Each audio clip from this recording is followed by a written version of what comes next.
mempersiapkan, masih mempersiapkan ini ya, belum melaksanakan. Kalau kalian cek judul-judul kita itu ada dia judul besar mempersiapkan. Setelah mempersiapkan, baru nanti kita masuk topik pelaksanaan. Teringatnya nggak?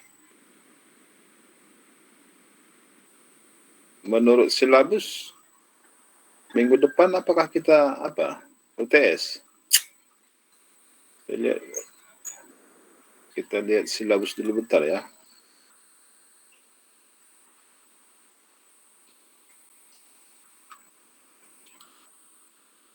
Bentar. Iya Pak, UTS Pak. Sudah kau lihat? Sudah Pak. Setelah. Oh ya, kita UTS ya. Oke, saya pun sudah lihat silabus ini. Nah, jadi minggu depan kita UTS ya. Topik kita mulai dari yang pertama sampai hari ini. Nah, oke. Jadi judul kita langkah-langkah mempersiapkan khotbah. Ada 6 langkah nanti ini yang harus kita pelajari ya, langkah-langkah ini.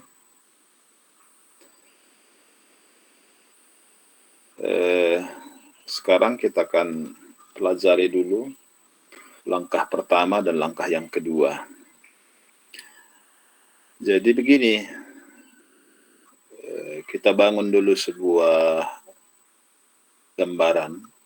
Misalnya adalah seseorang yang meneleponmu, Pak Des katanya, kan dulu berkhotbah di tempat kami bulan depannya, tanggal 13 November katanya. Nah,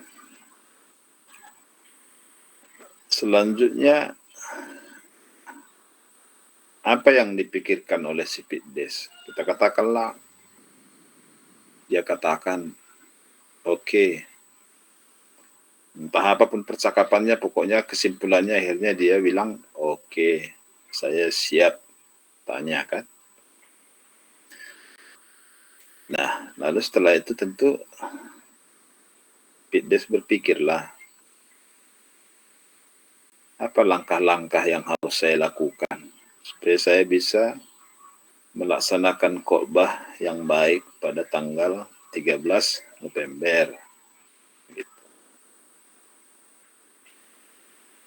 Kan itu pertanyaan yang wajar itu ya kan, Pak Des? Lalu, kemudian kadangkala ya, kalau ada undangan seperti itu, orang berpikir langsung dia cari nats. Apa ya nats yang kubawa, gitu pikirannya. Secara teoritis atau berdasarkan langkah-langkah itu salah, bukan seperti itu. Bukan seperti sajian siapa tadi itu. Langkah-langkah langsung dia bicara soal nats. Bukan itu. Belakangan itu. Jadi apa yang pertama?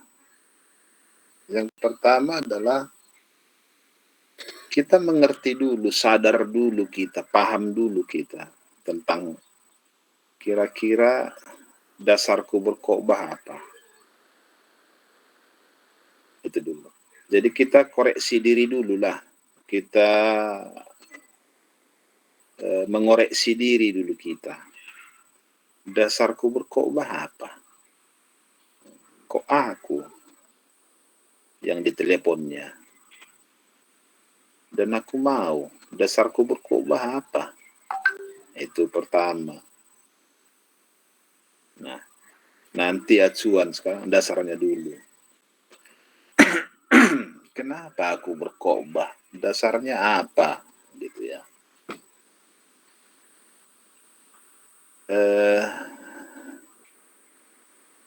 Saya katakanlah saya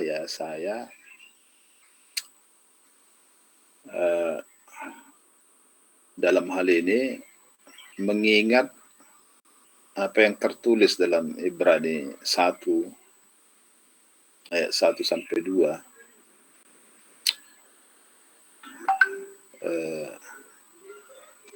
Di situ tertulis begini.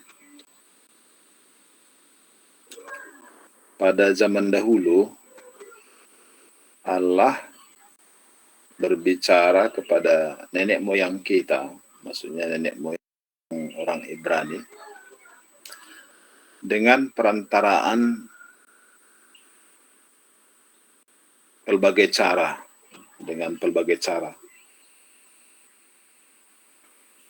ya. Lalu ditutup dengan perantaraan nabi-nabi. Maksudnya apa itu? Maksudnya dulu alat yang digunakan oleh Allah itu, ya, alat komunikasinya dengan berbagai cara. Pernahnya alat Tuhan berbicara, malaikat-malaikat. Pernahnya mimpi. Pernahnya fenomena-fenomena alam, ya. Terutama kepada Israel dan Firaun, ya. Bisa laut terbelah, bisa ada lalat pikat, bisa ada kodok, air menjadi darah, dan lain sebagainya. Fenomena-fenomena itu, ya. Pernahnya dengan badai, angin,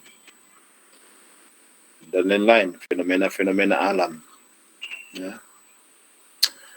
Pernah juga dengan menggunakan binatang, ya. Oh, macam ini dengan binatang ini. Pernah dengan lalat, pernah nyamuk, pernah kodok, pernah ulat, pernah unta. Yang terakhir kepada Petrus, ayam. Makanya ada gereja ayam di Mojokerto. Ya. Lalu belakangan baru menggunakan manusia, ya kan? Menggunakan nabi-nabi. Itu belakangan. Dan nabi yang terakhir sekaligus sebagai transisi yang menghantar ke perjanjian baru adalah Yohanes Pembaptis. Nah, kemudian masuk ke ayat 2, Ibrani 1 ayat 2. Tetapi pada zaman akhir ini, Dia berbicara kepada kita dengan perantaraan anaknya, Yesus Kristus. Sebagai satu-satunya yang ditetapkan, Dialah yang empunya segala sesuatu. Gitu dituliskan di situ, ya kan? Jadi zaman sekarang ini satu-satunya alat komunikasi yang ditetapkan atau satu-satunya perantara Allah untuk berbicara kepada kita adalah Yesus Kristus. Nah, itu harus kau tahu itu. Yesus Kristus. Kalau ada orang berbicara, harus atas nama Yesus Kristus. Karena Yesus Kristus satu-satunya yang dipilih dan ditetapkan oleh Allah menjadi juru bicaranya, menjadi perantaranya untuk menyapa atau berbicara kepada manusia. Nah, berdasarkan itu, Maka saya selalu berpikir ya, merenungkan ya, bahwa seandainya Yesus Kristus ada di sini, maka dialah yang harus berkhotbah, bukan saya. Itu sebabnya saya sering sampaikan itu ya kepada senior-seniormu, saya katakan, kan kalau pendeta itu atau pengkhotbah itu sebelum naik ke mimbar, dia kan berdoa dulu di kursinya sebelum naik, ya kan? Nah, kalau ditanya apanya doa pendeta itu, kan cuma dia yang tahu, ya kan? Nah, kalau saya, sering doa saya hanya mengucapkan itu aja. Ya Yesus, andai kata kau ada di sini, kau yang harus berkhotbah. Mimbar ini, mimbar itu bukan mimbarku, tapi mimbarmu. Tapi kau tidak ada lagi di sini. Kau sudah duduk di sebelah kanan Allah Bapa, di tempat yang maha tinggi. Karena itu, izinkan aku berbicara atas namamu, menggunakan mimbarmu. Tuntunlah lidahku supaya kata-kata, semua perkataan-perkataanku adalah perkataan-perkataanmu.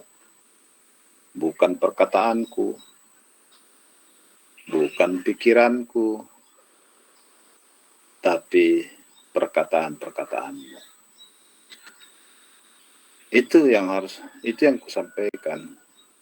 Baru setelah itu, aku naik. Aku harus mohon izin, minta izin. Karena mimbar gereja itu, aku yakini mimbarnya Yesus itu. Bukan mimbarku. Oleh karena itu, selama aku berkata-kata di atas, aku harus mengontrol diriku supaya kata-kata itu adalah perkataan-perkataan Kristus.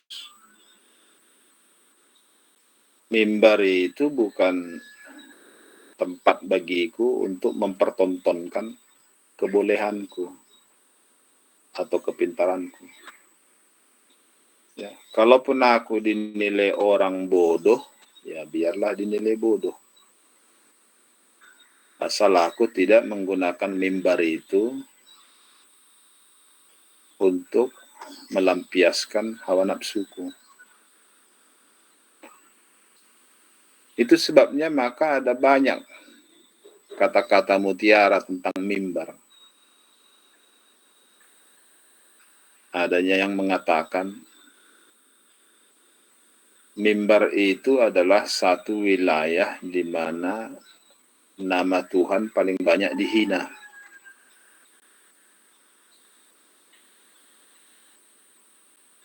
Nah, karena ada banyak sekali orang berkhotbah, dia lupa kalau mimbar itu mimbar Tuhan. Dianggap itu mimbarnya. Jadi dari situlah dia mengata-ngatai Tuhan. Mengata-ngatai Tuhan jadi di situ. Ngertinya kau artinya mengata-ngatai? Kalau memperkatakan itu positif, tapi kalau mengata-ngatai itu negatif, ya kan? Maka ada orang yang mengatakan bahwa mimbar adalah jurang kebinasaan bagi pengkhotbah. Atau mimbar adalah tempat di mana pengkhotbah itu diuji.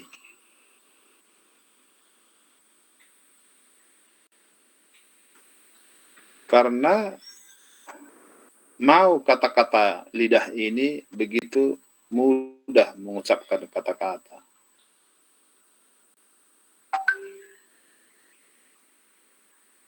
Tapi dia tidak sadar bahwa kata-kata yang diucapkannya itu adalah hutangnya.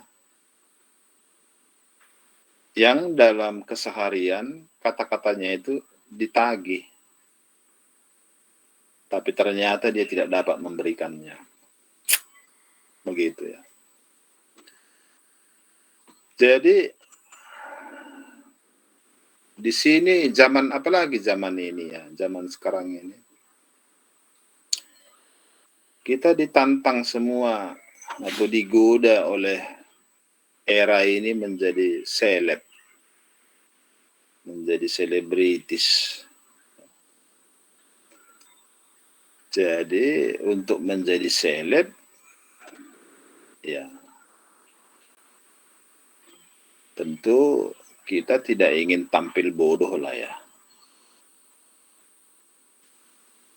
Tampil maksimal, mempertontonkan kebolehan kita dan menggunakan segala cara dan upaya supaya banyak banyak penggemar, ya, banyak netizennya, betul banyak penggemarnya, banyak subscribernya ya kan. Nah, sehingga ada banyak yang saya katakan itu tadi, menjadikan Tuhan itu sebagai alat komersil. Contoh ya, tadi pagi atau tadi malam Tuhan datang berbisik kepada saya, menyampaikan ayat ini, begitu kira-kira ya. Nah,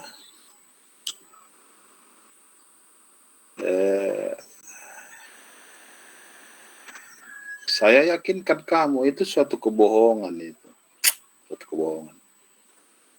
Tidak pernah Tuhan datang dari atas untuk membisikkan itu ke kupingnya. Tapi kalau misalnya dia katakan hatiku tergerak menyampaikan ayat ini, itu betul. Ya. Tapi kalau dikatakannya ada yang datang membisikkan, ya Tuhan datang membisikkan ke kupingnya, itu satu kebohongan itu. Saya jamin 100% itu kebohongan.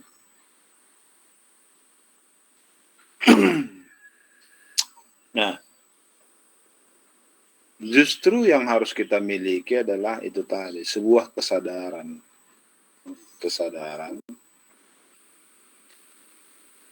Karena dengan kesadaran itulah, itu yang terutama sebetulnya, kesadaran. Bukan apa ya, bukan atraksi ya, tapi sebuah kesadaran. Kesadaran bahwa mimbar itu, khotbah itu adalah miliknya Tuhan Yesus. Jadi dari situ harus kita sadar bahwa memang tugas berkhotbah itu sebetulnya tugas Yesus. Tugasnya itu.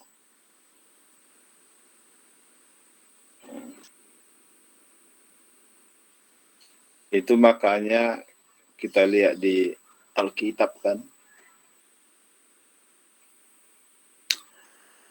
aku akan pergi, katanya kepada murid-muridnya. Tapi kamu akan menerima kuasa. Dan kamu akan jadi saksiku. Akan begitunya. Jadi memang tugasnya itu untuk menjadi mengkomunikasikan apa keinginan Bapaknya kepada dunia ini. Jelas itu dikatakan dalam Ibrani 1 ayat 2 itu. Nah, berhubung karena penebusan itu sudah selesai dikerjakannya, dia sudah mengerjakan penebusan, maka dia ditinggikan, diangkat, duduk di sebelah Bapa, maka diperintahkannya kepada murid-muridnya. Pergilah, katanya, beritakanlah. Nah, jadi kesadaran itu yang harus kita miliki.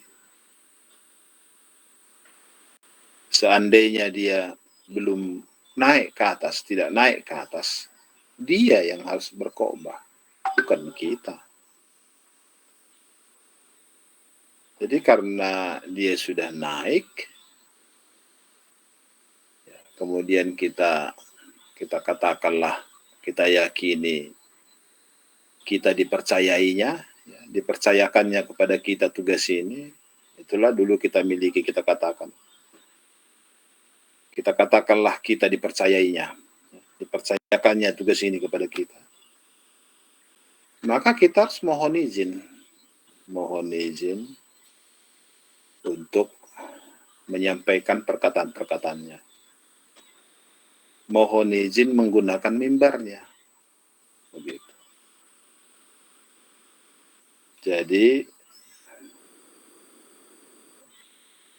kesadaran itu yang mula-mula harus dimiliki oleh seorang pengkhotbah, ya. Bisa kau paham itu, Elizabeth?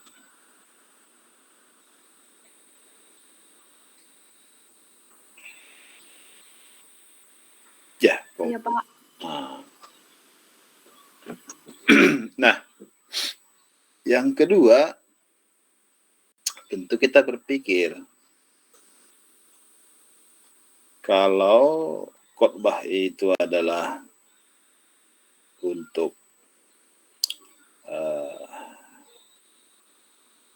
memperkatakan perkataan Kristus,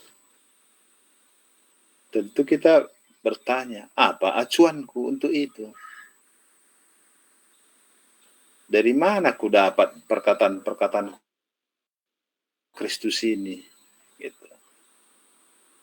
Acuanku apa? Apalah acuanku mengatakan bahwa kata-kata yang ku perkatakan dalam mimbar itu adalah perkataan-perkataan Kristus. Kan itu pula tugas berat kedua, ya kan? Acuanku apa? Gitu. Nah, untuk itu begini.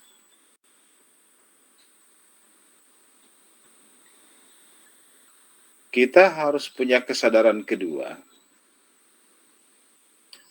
bahwa yang menjadi acuan kita nggak boleh orang.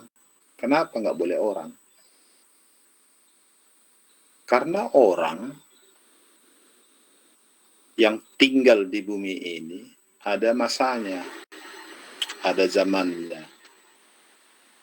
Setiap generasi pasti berubah.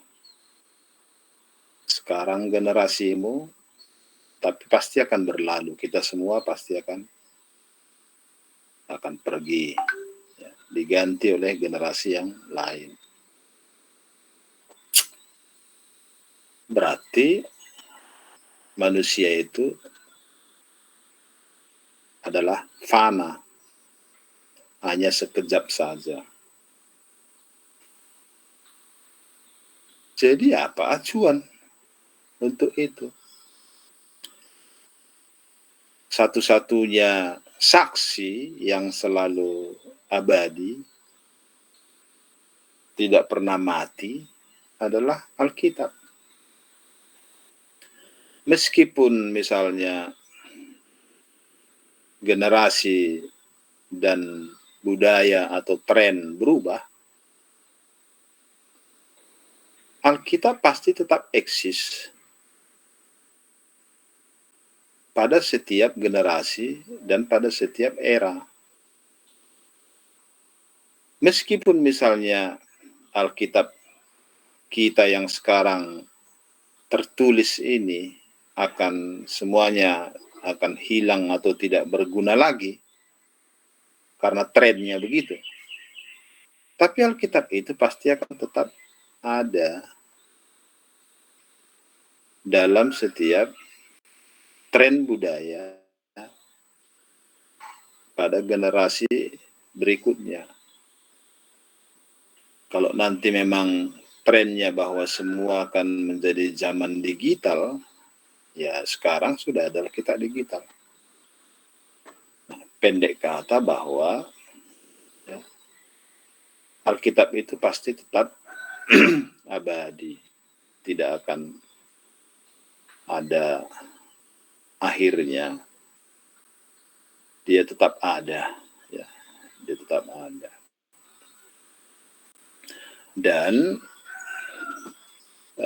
Alkitab itulah menjadi kesaksian yang betul-betul dikanonkan oleh Allah sendiri. Kenapa saya katakan Alkitab adalah dikanonkan Allah sendiri? Karena Alkitab itu bukan buatan manusia. Ingat itu. Alkitab itu buatan Tuhan sendiri, ciptaan Tuhan. Kemarin saya sudah suruh kau selidiki. Tugasmu adalah menyelidik Alkitab tentang riwayat Alkitab. Kamu harus tahu bahwa bentuk awal Alkitab ini adalah Taurat. 10 hukum Taurat dulu. Dan 10 hukum Taurat itu riwayat awalnya adalah tulisan Allah sendiri. Allah sendiri yang menuliskannya. Tapi kemudian Musa memecahkannya, menghancurkannya. Lalu setelah peristiwa itu Allah panggil lagi dia naik ke gunung 40 hari 40 malam. Allah menyuruh Musa menuliskannya, menggantikan yang pecah itu. Lalu kemudian Musa membawa hukum Taurat ini turun. Lalu kemudian hukum Taurat ini dijabarkan, dikembangkan, dan dibuat petunjuk pelaksanaannya. Itulah akhirnya yang disebut dengan kitab Taurat. Nah, kemudian itulah kitab yang pertama, kitab Taurat. Kemudian kitab Taurat ini dijadikan menjadi acuan, menjadi etika rakyat, terutama raja-raja dan pemimpin-pemimpin, menjadi petunjuk kehidupan, bahkan menjadi alat kontrol, alat kontrol dan standar hukum, standar politik, standar pemerintahan. Lalu kemudian dibuatlah tulisan-tulisan, catatan-catatan mengenai riwayat para raja, imam, nabi-nabi, ya, menuliskan riwayat mereka atau riwayat situasi mereka untuk melihat apakah mereka berjalan sesuai dengan Taurat itu atau tidak. Kalau berjalan bagaimana, kalau tidak bagaimana. Ya. Itu riwayat mereka. dilihat bagaimana mereka mengimplementasikan Taurat itu dalam perjalanan hidupnya. Tulisan-tulisan itu kemudian ya, ada yang disebut dengan kitab raja-raja, ada kitab nabi-nabi, ya. Lalu kemudian ada juga raja-raja, raja yang bagaimana dia melukiskan Taurat Tuhan itu, bagaimana dia menciptakan atau mengubah Taurat itu menjadi nyanyian, menjadi pesan-pesan, petuah-petuah, dan lain sebagainya. Yang akhirnya jadilah perjanjian lama itu. Ada di situ kitab hikmat. Namun sumbernya semua adalah dari Taurat Tuhan itu. Nah, itu makanya ya, dalam 2 Petrus 1 dikatakan ayat 20 sampai 21, tidak ada nubuat-nubuat yang dihasilkan dalam kitab suci itu dari kehendak manusia. Tapi semua nubuat-nubuat yang ada di situ adalah terjadi karena dorongan Roh Kudus. Atau seperti yang dikatakan Paulus kepada Timotius di 2 Timotius 3. Tulisan-tulisan itu terjadi adalah karena ilham Allah. Allah yang mengilhami. Bagaimana caranya mengilhami? Itu tadi dikatakan oleh Petrus. Roh Kudus mendorong setiap orang yang dikehendaki Tuhan untuk menuliskannya. Maka jadilah Alkitab itu. Artinya Alkitab itu adalah ciptaan Tuhan sendiri. Alkitab itu bukan ciptaan orang, bukan ciptaan gereja, bukan. Tapi itu ciptaan Allah sendiri. Ya. Itu sebabnya maka gereja mula-mula menyebutkan bahwa membaca Alkitab itu harus dengan mata kristosentris. Alkitab kita itu bersifat kristosentris. Maksudnya kristosentris, Kristuslah yang diberitakan di dalam Alkitab itu. Yang diberitakan mulai dari apa yang melatar belakangi sehingga akhirnya muncul nubuatan. Lalu kemudian nubuatan akan kedatangan Kristus. Ya. Lalu kemudian kelahiran Kristus. Lalu kemudian karya dan pekerjaan Kristus. Lalu kemudian dituliskan lagi di situ bagaimana kesaksian atau pertumbuhan iman orang-orang yang mengaku Kristus dalam kehidupannya. Jadi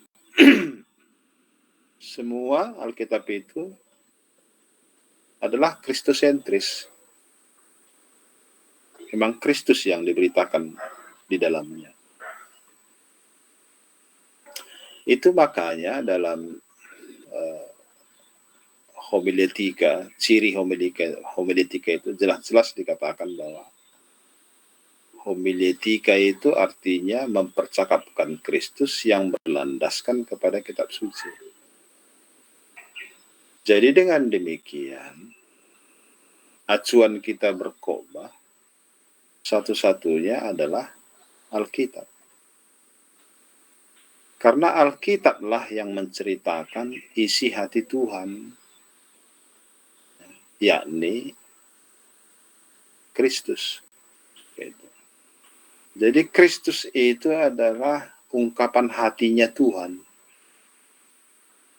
Karena begitu besar kasih Allah akan dunia ini. Kalau misalnya kita gambarkan kasih, itu kan bentuknya bentuk love, ya kan? Love itu biasa disebut hati. Jadi ungkapan hati Tuhan itu adalah Kristus. Oleh karena itu maka kalau kita mau mempercakapkan isi hati Tuhan, ya Alkitab. Itu sebabnya maka acuan khotbah adalah Alkitab. Jadi kalau kita berkata-kata di atas mimbar itu, acuan kita adalah Alkitab. Mimbar itu bukan tempat kita curhat, bukan. Ingat itu. Mimbar bukan tempat curhat. Tapi mimbar adalah arena mempercakapkan isi hati Tuhan. Dan isi hati Tuhan itu adalah Yesus Kristus. Supaya apa? Supaya yang mendengar percaya atau diteguhkan kepercayaannya di dalam Yesus. Supaya mereka memperoleh hidup yang kekal. Karena tujuan khotbah tidak lain tidak bukan adalah supaya sebanyak mungkin orang diselamatkan. Di dalam nama Yesus. Gitu ya. Itu dia. Lalu setelah kamu sadar tentang itu, ya, kamu masuk langkah kedua. Lalu apa langkah selanjutnya? Langkah selanjutnya dan yang seharusnya kamu langsung respon ketika ada orang bertelepon, yaitu konteks dan kasualistik. Apa maksudnya konteks? Minimal konteks ini ada 3 ya, yang alat ukurnya. Yang pertama, kamu tahu kapan dan di mana kamu berkhotbah. Itu pertama. Yang kedua, kamu tahu siapa yang mendengar khotbah. Lalu yang ketiga, kamu tahu apa masalah mereka. Masalah umum ya, bukan pribadi-pribadi. Apa masalah mereka secara umum. Itu konteks. Minimal kamu tahu yang 3 itu. Harus tahu kamu waktunya kapan, jam berapa, dan di mana. Ya. Jangan nanti dibilang kau ketuntungan khotbah, ya kan? Sebelum kodam katanya kan. Jam berapa kau bilang? Jam 10 katanya. Ya kan? Berangkat kau dari rumah jam 9 naik mobil. Sampai kau tengah 10 di jembatan tuntungan itu rupanya ada pemberitahuan. Dilarang lewat. Jembatan rusak. Maksimal yang bisa lewat becak katanya. Nggak bijak pula kau ya kan. Takut kau meninggalkan mobil ini ya kan. Yuh. Kau tanya lo orang, dari mana bisa ke apa ketuntungan? Oh, kan masuk dari kanan ini. Ada jalan dari sini, mutar nanti. Nggak kau tanya pula berapa jam jarak tempuhnya ya kan? Langsung kau tancap gas dari situ. Wih, terus jalan ini nggak tahu kau, ini turun kau tanya orang. Dari mana ya jalan ketentuan? Kamu terus saja nanti dapat masjid, ada 2 jalan, satu naik, satu turun, kamu turun. Terus saja kamu sampai mentok, udah mentok nanti masuk kamu ke kiri. Nah, dari situ kamu tanya lagi kemana nanti katanya. Jauhnya itu kamu, nggak pala lah katanya. Iyalah, kau ambil tancap ya kan, rupanya nggak bisa tancap. Jalan berlubang-lubang. Terus karena berlubang-lubang, mobil sudah berbaris-baris karena lubang-lubang itu, ya kan? Singkat cerita, udah lewat kau di jalan 1,5 jam nggak sampai-sampai. Akhirnya sampailah kau. Udah pas orang salam-salaman di pintu, udah pulang.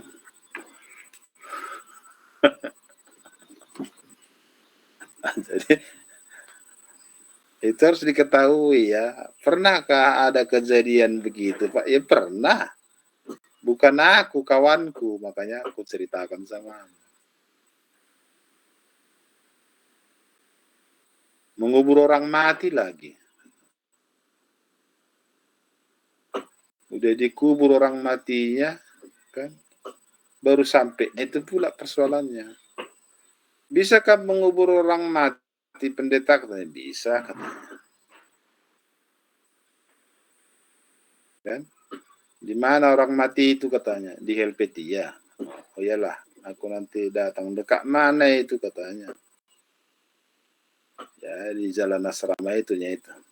Oke katanya. Enggak ditanyanya, yang mati ini marga apa? Enggak ditanyanya, laki-laki atau perempuan? Itu. Dan datang saja kami nanti pendeta, udah di situnya kami nanti. Oh iya katanya. Jam berapa ke gereja, ke acara gereja? Jam 4 sudah, paling lambat jam 4 sudah sama kita lah itu katanya. Oh iyalah katanya, dulu belum ada handphone, masih telepon biasa ya kan. Tengoknya jam, udah jam 3. Wah keburu-buru lah dia naik kereta pergi ke Helvetia. Nengoknya situ ada papan bunga. Ada orang mati pikirnya. Langsung masuk dia, parkir, dia duduk dia di situ. Santai dia, carinya orang situ, enggak ada dikenalnya. Belum datang, kurasa orang itu pikirnya. Tunggu-tunggunya. Ini udah jam 4. Kok enggak ada yang datang-datang? Tanyanya lah orang di situ. Ini gerejanya gereja GKP ya? Enggak, ini gereja HKBP katanya. Ya, mana lagi ada orang mati sini katanya. Situ ada 2 lagi orang mati katanya. Setelah ini, ada lagi, sana pun ada lagi orang mati. Ya, gawat. Yang mana ini pikirnya? Pergi dia carinya. Di mana itu katanya? Ya, pokoknya kamu dari sini kira-kira gang ke-15 masuklah kamu ke kanan, itu orang mati pertama. Baru orang mati kedua jalan ke tuh kira-kira gang ke-25 masuk kamu ke kiri katanya. Masuk dia ke gang pertama. Langsung tanya, ini GKP ya? Enggak. Tuh masuk dia selanjutnya. Tanyanya, belum masuk dia ke gang itu orang GKP meninggal ya katanya. Iya, kamu siapa katanya?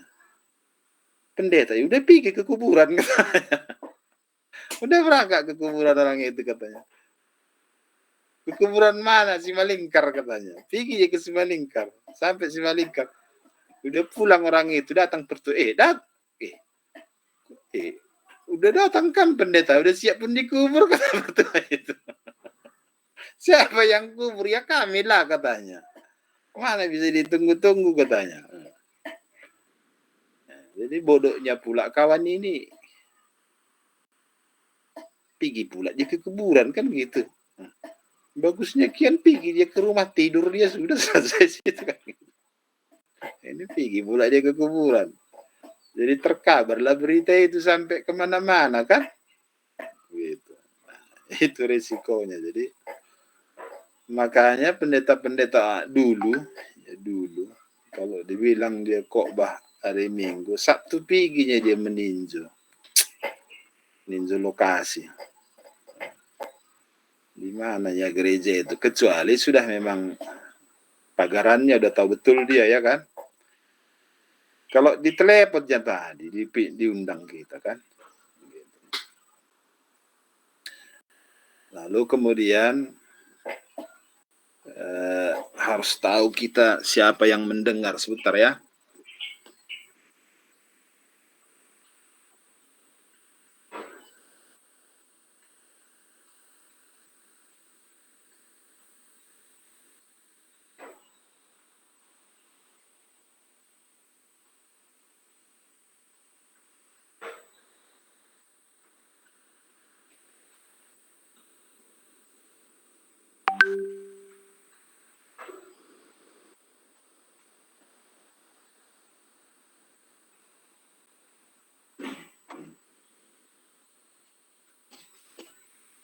Karena adanya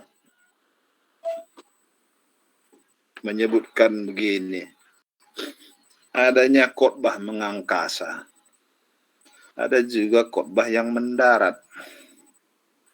Maksudnya khotbah mengangkasa, nggak tahu dia kemana didaratkan khotbah ini, jadi terbang lalap ke atas, ya kan? Lalap kejagoannya disampaikannya, ilmunya kan, nggak mendarat khotbah ini sampai selesai. Persoalannya di mana? Karena dia tidak kenal siapa pendengarnya. Maka yang harus ditanyakan kepada yang bertelepon itu adalah siapa yang mendengar, bilang siapa pendengarnya. Terutama yang harus kita ketahui di situ dua saja pun sudah cukup. Satu, pendidikannya. Yang kedua, profesinya secara umum. Gitu. Jadi jangan nanti pendengar kita buta huruf, bahasa kita bahasa sarjana. Jangan. Karena mamaku pernah satu bulan nggak mau gereja gara-gara pengkhotbahnya pakai istilah-istilah. Istilahnya memang sederhana sajanya, bukannya yang apa. Ya. Artinya orang yang baca koran bisalah mengerti istilah itu. Persoalannya mamaku buta huruf. Datang pengkhotbah itu. Saya sampaikan to the point saja, katanya. Saya sampaikan khotbah ini to the point saja, katanya. Mamaku terus tangkap kata to the point. To the point. Terngiang di kupingnya, to the point. To the point. Kai kakin to the point eh. Akhirnya mamaku bahasa karonya pulanya kan. Ditutu belo, enggak. Katanya ditutunya belonya. Dimakannya kan. Tutu poin, kai kakin maka mentutun poin. Kaikin poinnya, katanya. Sampai dia memikir-mikirinya. Ke gereja di sebulan. Datanglah aku dari Siantar. Ayo gereja kita, aku bilang. Itu anakku, gereja itu tempat tutup poin. Itu katanya. Tentang apa kata pengkhotbah itu tutup poin. Nggak tahu aku nggak cocok lagi kurasa aku di situ, katanya. Iya. Itu yang khotbah itu kan ganti-gantinya itu gue bilang. Bukan itu terus nanti kamu dapatnya yang cocok di hati Indo ya.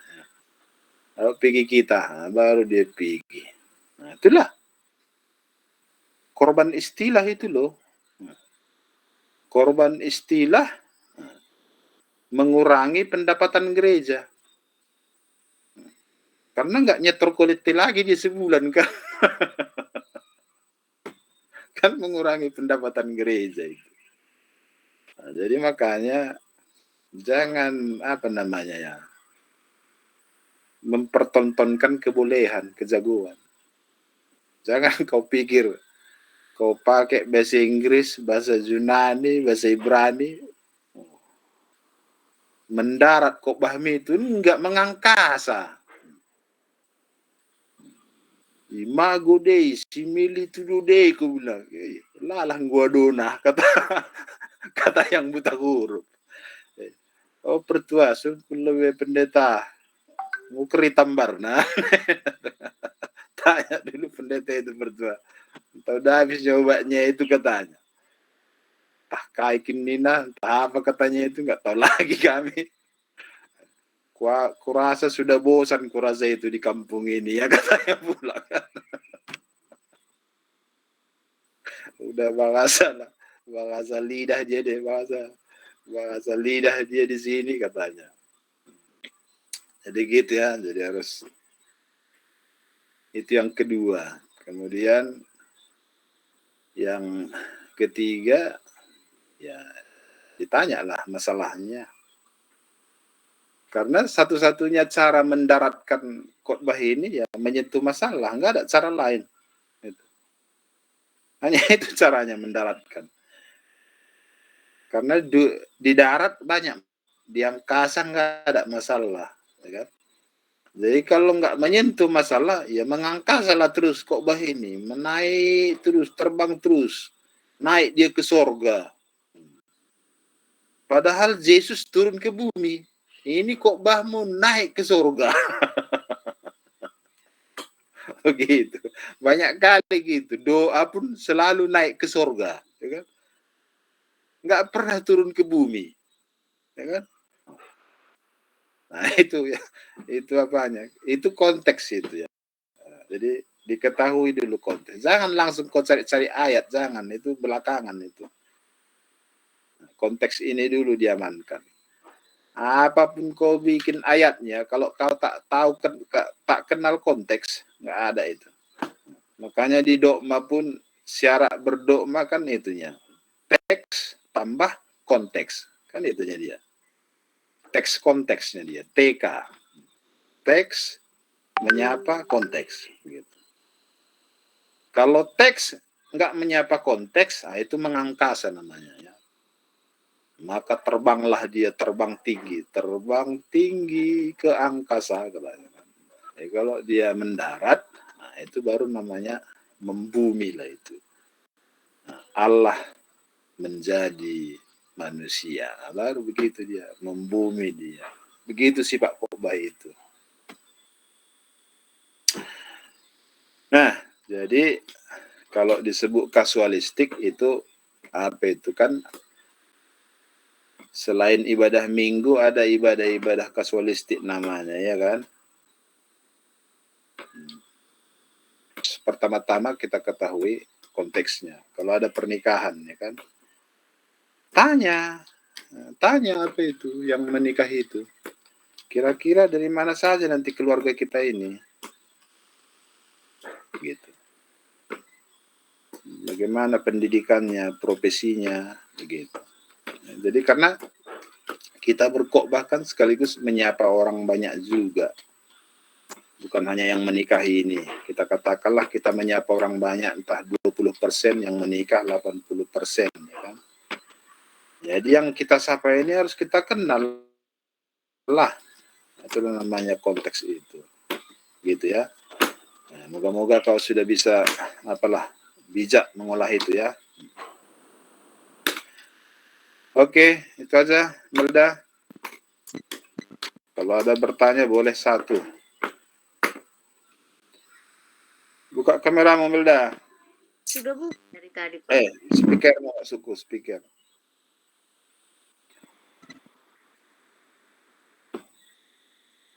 Suaramu nggak kedengaran. Bagi teman-teman kami yang ingin bertanya, kami